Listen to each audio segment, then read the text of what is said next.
ವೇದಿಕೆ ಮೇಲೆ ಹಾಸನರಾಗಿರ್ತಕ್ಕಂಥ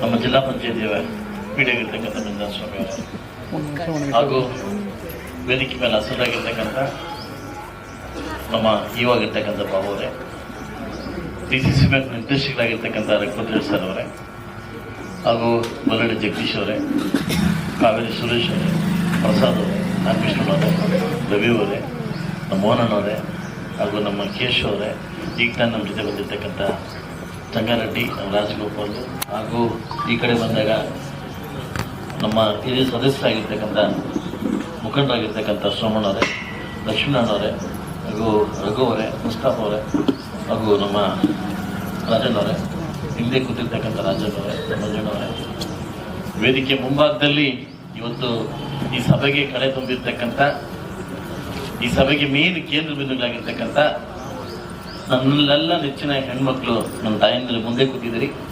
ನಿಮಗೆ ವಿಶೇಷವಾಗಿ ಶಾಸಕರ ಕಡೆಯಿಂದ ಒಂದು ಕೃತಜ್ಞತೆಗಳನ್ನು ಹಾಗೂ ಥ್ಯಾಂಕ್ಸ್ ಅನ್ನು ಹೇಳಲಿಕ್ಕೆ ಬಯಸ್ತೀನಿ.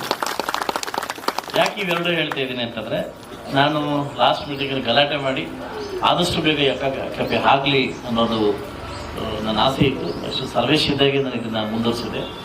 ಆ ಸಂದರ್ಭದಲ್ಲಿ ನನಗೆ ಯಾರು ಕೊಡಬೇಕಂತ ಬಂದಾಗ ಬರೀ 2-3 ಹೆಸರು, ತುಂಬ ಹೆಸರು ಇರಲಿಲ್ಲ. ಈ ಸಂದರ್ಭದಲ್ಲಿ ನನ್ನ ಮುಂದೆ ಕೂತಾಗ ನಾನು ಹೇಳಿದೆ, ಈ 3 ಹೆಣ್ಮಕ್ಳು ಹಾಕಿದ್ದಾರೆ, ಸಂಘ ಹಾಕಿದ್ದಾರೆ, ಆ ಸಂಘದಲ್ಲಿ ಯಾವ ಹೆಣ್ಮಕ್ಳು ಚಾತುರ್ಯವಾಗಿದ್ದಾರೆ, ಅಂದರೆ ಸ್ವಲ್ಪ ಚುರುಕಾಗಿದ್ದಾರೆ, ಅವ್ರಿಗೆ ಅವಕಾಶ ಮಾಡಿಕೊಡಿ ಅಂತ ಕೇಳಿದೆ.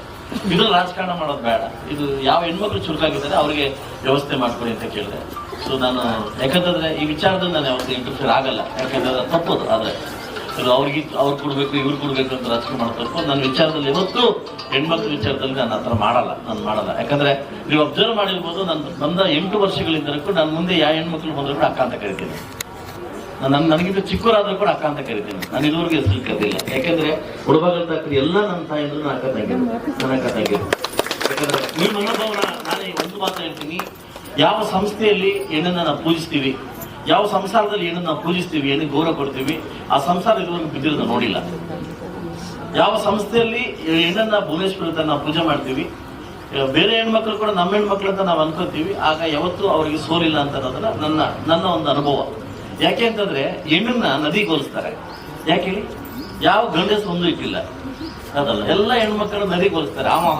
ಅಂದ ಕಾಲದಲ್ಲೇ ಹೋಲಿಸ್ತಾರೆ. ಯಾಕೆ ಹೇಳಿ? ಅವ್ರು ಹುಟ್ಟೋದೊಂದ್ ಕಡೆ ಹೋಗೋದೊಂದ್ ಕಡೆ, ನದಿಗೆ ತುಂಬೋದೊಂದ್ ಕಡೆ ಹೋಗೋದೊಂದ್ ಕಡೆ, ಅದಲ್ವಾ? ಹೌದಾನೆ? ಎಲ್ಲೋ ಕೊಡಗಲ್ಲಿ ಮಳೆ ಬಿದ್ರೆ ಮೈಸೂರು ಡ್ಯಾಮ್ ತುಂಬುತ್ತೆ, ಹೌದಲ್ಲ? ಮೈಸೂರು ಡ್ಯಾಮ್ ತುಂಬಿದ್ರೆ ನಮ್ಮ ಏನು ತಮಿಳ್ನಾಡು ಡ್ಯಾಮ್ ತುಂಬುತ್ತೆ. ಹಂಗೆ ಅವ್ರು ಹುಟ್ಟಿ ಅರ್ಧ ಹೋಗ್ತಾ ಇರ್ತಾರೆ. ಯಾಕಂದ್ರೆ ಹೆಣ್ಣನ್ನ ನದಿಗಳನ್ನ ಹೆಣ್ಣಕ್ಕೆ ಯಾಕೆ ಹೋಲಿಸ್ತಾರೆ ಅಂತಂದ್ರೆ, ಅವಳು ಒಂದು ಕಡೆ ಇರಲ್ಲ ಅಂತ.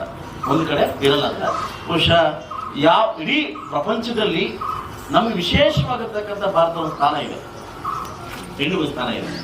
ನಮ್ಮ ಭಾರತೀಯ ಹೆಣ್ಮಕ್ಳಿಗೆ ವಿಶೇಷವಾಗಿ ಸ್ಥಾನ ಇದೆ. ಯಾಕಂದ್ರೆ ಅವ್ರ ಸಂಸ್ಕೃತಿಯಿಂದ ಬಂದಿರ್ತಕ್ಕಂಥ ಯಾವತ್ತೂ ಬಿಟ್ಟೋಗಲ್ಲ. ನಾನು ಒಂದೊಂದು ಬೇಕಾದ್ರೆ ಅಬ್ಸರ್ವ್ ಮಾಡಿದ್ರೆ ಒಂದು ಮಾತು ಹೇಳ್ಬೋದು, ಗಂಡ ಹೆಂಡತಿ ತುಂಬಾ ಜೋರ ಜಗಳಾಡಿದ್ದಾರೆ. ಆಯ್ತಲ್ವಾ? ಆ ಜಗಳ ಆಡಿದಾಗ 8 ದಿವಸ ಮಾತಾಡಿರಲ್ಲ. ಯಾವುದೋ ಒಂದು ನಿಮ್ಗೆ ಬೇಕಾದ ಸಂಬಂಧದವರು ಇನ್ವಿಟೇಷನ್ ಕಟ್ಕೊಂಡ್ಬರ್ತಾರೆ. ನೀವು ಯಜಮಾನ್ರು ಬಂದು ಮಲಗಿರ್ತಾರೆ, ಅವ್ರು ನೀವೇನ್ ಮಾಡ್ತೀರಿ? ಇದು ಏನೇಳಿ, ಇದು ನಮ್ಮಲ್ಲಿರ್ತಕ್ಕಂಥ ಗುಣ, ಆಯ್ತಲ್ವಾ? ಇಲ್ಲ ಜಗಳ ಆಡಿದ್ದೀವಿ ಹೋಗಿರೋದು ಕಳಿಸ್ತೀವ? ಇಲ್ಲ ತಾನೆ. 8 ದಿವಸ ಒಬ್ರಿಗೊಬ್ರು ನೋಡ್ಕೊಂಡಿದ್ದೀವಿ, ಆಯ್ತಲ್ವಾ? ಅದು ನಮ್ಮಲ್ಲಿರ್ತಕ್ಕಂಥ ಸ್ವಭಾವ, ನಮ್ಮ ಹೆಣ್ಮಕ್ಳು ಇರ್ತಕ್ಕಂಥ ಒಂದು ಸ್ವಭಾವ. ಸೊ ಅದಕ್ಕೆ ನಾನು ಅವಾಗಲೂ ಅವ್ರಿಗೆ ಹೇಳ್ಕೊಡ್ತಾ ಇದ್ದೆ, ಯಾರಿಗೆ ನಂಗೆ ಮಾತಾಡಕ್ಕೆ ಮುಂಚೆ ಮಂಗಳಮ್ಮ ಅಂತ ಹೇಳಿದ್ರು, ನಿಮ್ಮ ಮುಂದ್ರ ಮಗಳು ನಿಮ್ಮ ಈ ಮಗುಂಡಾಡು ಬಾಗ ನಿಕ್ಕಿ ಒಬ್ಬ ಹೆಣ್ಣು ಚಿಕ್ಕಮ್ಮ ಅನ್ಕೊಂಡ ಮಾಡಿ ಅವ ಚೆನ್ನಾಗಿ ಮಾತಾಡ್ತಾರೆ, ಅದಲ್ವಾ? ಸೊ ಅದರಿಂದ ಹೆಣ್ಮಕ್ಳಿಗೆ ಒಂದು ವಿಶೇಷವಾಗಿ ಗೌರವ ಇದೆ. ಅದರಲ್ಲೂ ಕೂಡ ನನ್ನ ಮುಳುವಾಗಿನ ತಾಯಿದ್ರು ತುಂಬಾ ವಿಶೇಷವಾಗಿರ್ತಕ್ಕಂಥ ತಾಯಿದ್ರು. ಇವರು ಅವ್ರ ಸ್ವಾಭಿಮಾನ ಬಿಟ್ಟು ಯಾವತ್ತು ಬದುಕಲ್ಲ. ಅದು ಅಂತ ಬಂದ ಆ ಮುಳುಬಾಗಿಲು ನನ್ನ ಹೆಸರು ನಾನು ಓದ್ತಿದ್ರೆ ನಮಗೆ ಒಂದು ಮೈ ಜುಳುಕ ಅಂತಾರೆ. ಅಂಥ ವೈಭವ ಇರ್ತಕ್ಕಂಥ ಈ ಮುಳುಬಾಗಿಲಿಗೆ ನನಗೆ ಸಿಕ್ಕಿರೋದು ಅವಕಾಶ ದೇವರು ಕೊಟ್ಟ ವರ ಅಂತ ಹೇಳ್ಬೋದು. ನನಗೆ ದೇವರು ಕೊಟ್ಟ ವರ ಅಂತಾನೆ ಹೇಳ್ಬೋದು. ಈ ಸಂದರ್ಭದಲ್ಲಿ ಅಕ್ಕ ಕೆಪೆ ಏನು ನಾವು ಮಾಡ್ಕೊಂಡಿದ್ದೀವಿ, ದಯವಿಟ್ಟು ಉನ್ನತ ಮಟ್ಟಕ್ಕೆ ಹೆಣ್ಮಕ್ಳು ಬೆಳೆಸ್ಬೇಕು ಇದನ್ನ. ಇದು ನಿಮ್ಮ ಕೆಪೆ. ಭಾನುವಾರ ಬೇರೆ ಮಾಡಿದ್ರೆ ನಾನ್ ವೆಜ್ ಹಾಕ್ತೀವಿ ಅಂತ ಹೇಳ್ತಿದ್ದೀವಿ, ಅದಲ್ವಾ? ನಮ್ಮ ಕೆಪೆ ಇದು, ನಮ್ಮೆಲ್ಲರ ಕೆಪೆ. ದಯವಿಟ್ಟು ಇದನ್ನು ಉನ್ನತ ಮಟ್ಟಕ್ಕೆ ನಡೆಸಬೇಕು. ಹಾಗೂ ನಮ್ಮ ಒಂದು ಕಾಲಾವಧಿಯಿಂದ, ನಮ್ಮ ತಾಲೂಕು ಪಂಚಾಯತಿ ಅವಧಿಯಿಂದ ಹೆಣ್ಮಕ್ಳಿಗೆ ಆರ್ಥಿಕ ಸಹಾಯವನ್ನು 1 ಕೋಟಿ ರೂಪಾಯಿ ಆರ್ಥಿಕ ಸಹಾಯವನ್ನು ನಾವು ಮಾಡ್ಲಿಕ್ಕೆ ರೆಡಿ ಇದೀವಿ. ಎಲ್ಲಾ ಸಂಘಕ್ಕೂ ನೀವು ಏನ್ ಸಂಘ ತಗೊಂಡು ನಿಮ್ಮ ಸಹಾಯ ನೀವು ಮಾಡ್ಲಿಕ್ಕೆ ನಾವು ರೆಡಿ ಇದೀವಿ, ಅದನ್ನ ಉಪಯೋಗಿಸ್ಕೊಳ್ಳಿ. ಇನ್ನೂ ಉನ್ನತೀಕರಣ ಮಾಡಲಿಕ್ಕೆ 3 ಲಕ್ಷ ರೂಪಾಯಿ ಅಮೌಂಟ್ ಕೇಳಿದ್ದೀನಿ, ನಾನು ನಾಳೆ ಲೆಟರ್ ಕಳಿಸ್ತೀನಿ. ಅದು ಒಳ್ಳೆ ಪೀಠೋಪಕರಣಗಳು, ಒಳ್ಳೆ ಚೇರ್ಗಳೆಲ್ಲ ಹಾಕಿ ಒಳ್ಳೆ ಹೈಟೆಕ್ ಆಗಿ ಮಾಡ್ತಕ್ಕಂಥ ಕೆಲಸವನ್ನ ಇನ್ನೂ ಆಗಲಿ. ಇನ್ನೂ ಸಾಲದೆ ಬಂದರೆ ಖಂಡಿತವಾಗ್ಲೂ ನನ್ನ ಅನುದಾನ ಕೊಟ್ಟು ಕೂಡ ಇದನ್ನು ಒಳ್ಳೆ ರೂಪಕ್ಕೆ ತಗೊಂಡು ಹೋಗ್ತಕ್ಕಂಥ ಕೆಲಸವನ್ನ ತಾವೆಲ್ಲ ಮಾಡಬೇಕಂತ ನಾನು ಬಯಸ್ತೀನಿ. ವಿಶೇಷವಾಗಿ ನಾನು ಒಬ್ಬ ವ್ಯಕ್ತಿನ ಪರಿಚಯ ಕೊಡಬೇಕು, ಯಾಕಂದ್ರೆ DCC ಬ್ಯಾಂಕ್ ನಿರ್ದೇಶಕರು. ಯಾಕೆ ಅವಾಗಿಂದ ಅವ್ರನ್ನ DCC ಬ್ಯಾಂಕ್ ನಿರ್ದೇಶಕರು ಅಂತಂದ್ರೆ ನಿಮ್ಗೆಲ್ಲ ಲೋನ್ ಕೊಡೋದಿವ್ರೆ, ನಿಮ್ಗೆಲ್ಲ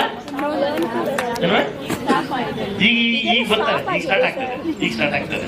ಯಾವಾಗ ಬ್ಯಾಂಕ್ ಅಂದ್ಮೇಲೆ ಯಾವಾಗ ನೀವು ಕೊಡೋ ತೆಗೆ ಇರ್ತದೆ ಅದು ಚೆನ್ನಾಗಾಗ್ತದೆ.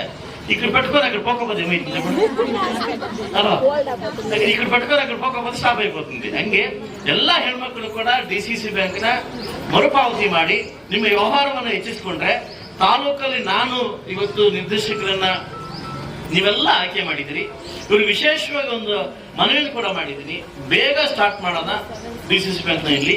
ಆದಷ್ಟು ಬೇಗ ಎಲ್ಲ ಹೆಣ್ಮಕ್ಳು ಕೂಡ ಲೋನ್ ಸಿಗೋ ತರ ಮಾಡೋಣ.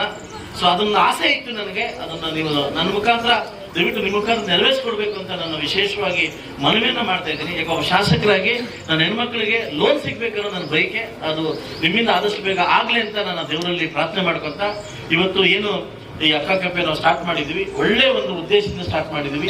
ಸೊ ದಯವಿಟ್ಟು ಕಡಿಮೆ ಬೆಲೆಯಲ್ಲಿ ಏನು ರೈತರು ಹಸ್ಕೊಂಡು ಬರ್ತಾರೆ, ಕಡಿಮೆ ಬೆಲೆಯಲ್ಲಿ ಒಂದು ಒಳ್ಳೆ ಊಟ ಕೊಟ್ಟು ನೀವು ಅದನ್ನ ನೆರವೇರಿಸ್ಕೊಂಡು ಹೋಗ್ತೀರಾ ಅಂತ ನನಗೆ. ಈಗ ನೀವು ಅಬ್ಸರ್ವ್ ಮಾಡಿರ್ಬೋದು, ನಾವು ಬೇರೆ ಕಡೆ ಹೋದಾಗ ನಾವು ಹೆಣ್ಮಕ್ಳು ಇರ್ತಕ್ಕಂಥ ಓಟ್ ಮುಟ್ಕೊಂಡು ಹೋಗ್ತೀವಿ. ಯಾಕೆ ಹೇಳಿ, ಅವ್ರ ಕೈ ರುಚಿ ಬೇರೆ.